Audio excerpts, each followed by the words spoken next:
नमस्कार, स्वागत है आपका। मेरा नाम है विपिन बेबाक। समाजवादी पार्टी के राष्ट्रीय महासचिव स्वामी प्रसाद मौर्य इन दिनों काफ़ी सुर्खियों में हैं। दरअसल रामचरितमानस को लेकर दिए बयानों की वजह से वो चर्चा में आए हुए हैं। उन्होंने अब रामचरितमानस को लेकर पीएम नरेंद्र मोदी को पत्र लिखा है। अब सवाल ये है कि उनके पत्र में आखिर क्या लिखा है और उन्होंने आखिर किस चीज़ की मांग की है।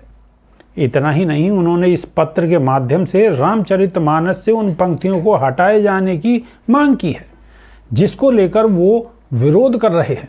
इस दौरान उन्होंने अनेक कथावाचक और धार्मिक पाखंडियों पर सवाल उठाए हैं जो हर दिन रामचरितमानस की चौपाइयों को उद्धृत करके उन्हें ईश्वर सम्मत फैलाते हैं, जिससे इस देश के करोड़ों लोगों की भावनाएं आहत होती हैं।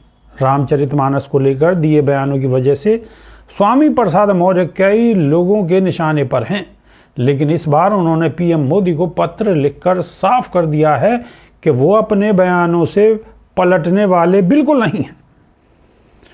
16वीं सदी के मध्य में गोस्वामी तुलसीदास द्वारा रचित रामचरितमानस उत्तर भारत में बहुत लोकप्रिय है।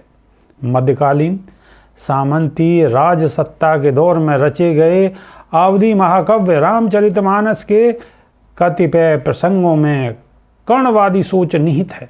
इसकी अनेक चौपाइयों में भेदभाव परक वर्ण व्यवस्था को उचित ठहराया गया है। कुछ चौपाइयों में वर्ग विशेष की श्रेष्ठता स्थापित की गई है और शूद्रों को नीच और अधम बताया गया है। कतिपय चौपाइयों में स्त्रियों के लिए अपमानजनक शब्दों का प्रयोग हुआ है। प्रस्तुत यह संदर्भ तुलसीदास की मध्यकालीन सोच का परिचालक है। 90 साल के लंबे संघर्ष के बाद भारत को राजनीतिक आज़ादी प्राप्त हुई।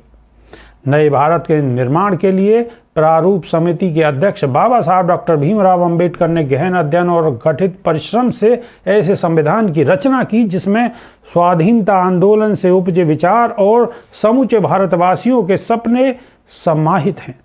संविधान सभा में संपन्न संवाद और मंथन से भारत का संविधान समृद्ध हुआ। 26 जनवरी 1950 को संविधान लागू हुआ। संविधान ने देश में समता, न्याय और बंधुत्व को सैद्धांतिक रूप से स्थापित किया।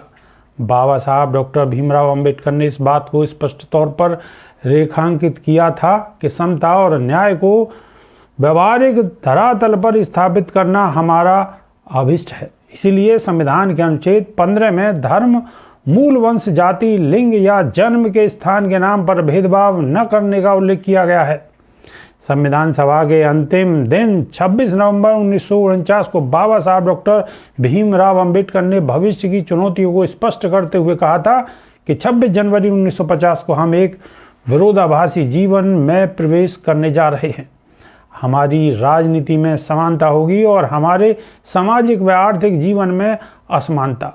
राजनीति में हम एक व्यक्ति, एक वोट और हर वोट का समान मूल्य के सिद्धांत पर चल रहे होंगे, परंतु अपने सामाजिक एवं आर्थिक जीवन में हमारे सामाजिक एवं आर्थिक ढांचे के कारण हर व्यक्ति एक मूल्य के सिद्धांत को नकार रहे होंगे।